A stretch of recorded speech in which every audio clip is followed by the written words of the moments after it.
Hello everyone, I'm Corinne Joy Vota, professional sports photographer, and I've got a review for you today. Now, my wife asked me this morning to recommend a beginner professional camera for her friend. Okay, well technically, a friend's husband's mom. The budget, $300, because they wanted to spend another maybe $100 on accessories, so $400 all in. Probably spend more on your mother-in-law, but I digress. Either way, that's not a price range I typically or ever really operate in. So I didn't have an answer ready. I started researching, expecting to find something decent. I mean, camera tech has come so far in the past decade. Clearly a starter, mirrorless, or DSLR camera must exist and must be awesome. But it became obvious almost immediately that a starter professional camera just doesn't exist in that price range anymore. Not that it necessarily ever did. The market has moved on, the technology has moved on, and the expectations for what counts as a professional starter camera have moved up with it. Now, that realization sent me down a path. If that $300 to $400 camera isn't realistic today, then what is the entry point? What does someone genuinely need to spend to get into photography with the right tools, the right flexibility, and the right learning curve? Because remember, this is a starter camera with the goal of teaching photography to someone who will move up later. Probably need to go into a little bit of the background of why that $300 camera disappeared, just so for context to understand why we're talking about this guy today. There was a time, maybe 20 years ago, when $300 bought you a respectable starter camera. A Canon Rebel, a Nikon D series, or even a few decent point and shoots that could introduce someone to photography. Those days are clearly gone. Smartphones have completely replaced the low-end camera market. And by low-end, I mean price, not quality.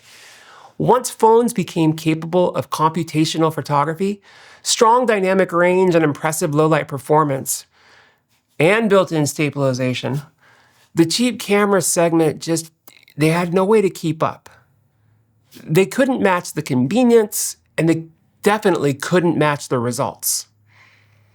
That inexpensive camera of 20 years ago is now the $600 to $800 camera of today, or $529 for this guy that I'm going to talk about, at least for a limited time. I think they're going to go up at the start of the year. That's what inflation does. Components cost more, manufacturing costs more, and then we add tariffs into the mix. Look, that is a very real thing, that in the past year alone, camera prices have jumped by roughly 20 to 30%. Bodies, lenses, accessories, everything just costs more for those in America. Now, if you put those factors together, the entire entry-level camera category shifted out of that sub $500 threshold entirely. Not because companies abandoned beginners, but because the bottom of the market was eaten by phones. In fact, my response to my wife a couple hours after digging was to tell her to make sure her friend tells her mother-in-law to get a nice iPhone, or even a starter iPhone, because that's going to be the best and only way to get great photos under $500 in the new product market. And so since that, sub $500 goal was off the table, I shifted the goal. I wanted to find the lowest price camera that still gives someone the ability to learn photography properly, with interchangeable lenses, manual exposure, a real sensor, and a system they can grow with. After comparing all the other options out there, one camera stood out as the true minimum buy-in for modern photography, and that's this, the Canon EOS R100. It's not a cheap impulse purchase, but at $529 for the kit, it's the most affordable gateway into real photography that doesn't compromise the learning experience. Now, my first real-ish camera was a Canon I bought from Costco in 2007. It was a Canon EOS 40D. It wasn't anything fancy, kinda, but it taught me photography. It gave me interchangeable lenses, full manual exposure, a sensor that responded differently depending on how I shot. And those early lessons stuck with me. Even today, as a Sony shooter, Canon still holds a special place in my heart because it gave me that first real learning experience. And it shot some of the most important memories of my life. And despite being only 10 megapixels and not being a real photographer at the time, I feel like my pictures hold up from that camera. Don't judge too harshly. I didn't know anything about editing back then. So what you're seeing is straight out of the camera. And yeah, they're precious memories for me.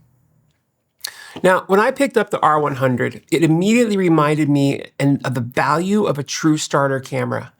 Not because it's the cheapest option, but because it gives a beginner the tools that actually teach the craft. The parts a phone simply cannot replicate, though they are trying. This is the kind of camera that introduces someone to the fundamentals. How a larger sensor responds to light. I mean, as you can see here, that sensor size is much larger than, say, what's on a phone. It's going to be able to capture more light. Also, how changing lenses alters perspective, compression, and storytelling. How ISO affects noise. How aperture controls depth of field. How shutter speed controls motion. And most importantly, how all three of these come together to create a properly exposed image. That learning curve is the entire point. A good starter camera isn't about megapixels or specs. It's about giving a new photographer the chance to understand their decisions. The R100 hits that mark perfectly. It is compact and extremely light, which makes it easy to carry. You can carry everywhere. I had it in my hoodie pocket earlier and no one could tell I even had it. But more importantly, the layout encourages someone to interact with their settings. To the dials, the exposure controls, that tactile feel of adjusting aperture or shutter speed in real time. That's the kind of stuff that moves you beyond point and shoot to, I understand what I'm doing. The Canon 100 isn't for everyone, and that's actually what makes it such a good first camera for the right person. This is a camera for someone who wants to learn photography, not just take photos. Someone ready to understand manual exposure. A true beginner who wants a camera that won't overwhelm them. And anyone upgrading from a phone who wants to understand lenses and depth of field and real sensor behavior. Parents, hobbyists, teens, and retirees who want to start taking intentional photos. And most importantly, a future photographer who intends to grow with the Canon RF system over time. Anyone who wants their first camera to teach them, not to replace their phone, but to go beyond it. Who this camera is not for? Someone who wants the best autofocus or the best video. Someone who wants a vlogging camera. Someone depending on high frame rates, fast burst shooting, or pro-level performance. Or someone who secretly wants a $1,500 camera for $529.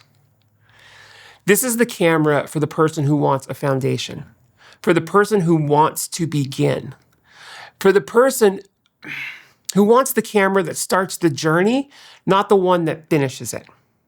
Let's talk a little bit about image quality. This is a 24 megapixel APS-C sensor. It's highly capable. But this camera is less about the sensor performance and more about the consistency it offers while someone is learning. The colors are reliable. The noise performance behaves predictably. And the files give beginners room to experiment without overwhelming them. For quick reference, I went outside with this camera and got some around town kind of shots, some quick stuff. You're seeing them now. And yes, I did apply a little bit of editing on these photos because except for under rare circumstances, or shooting for like the news or something, all photos should be edited. Now, talking a little bit about the autofocus.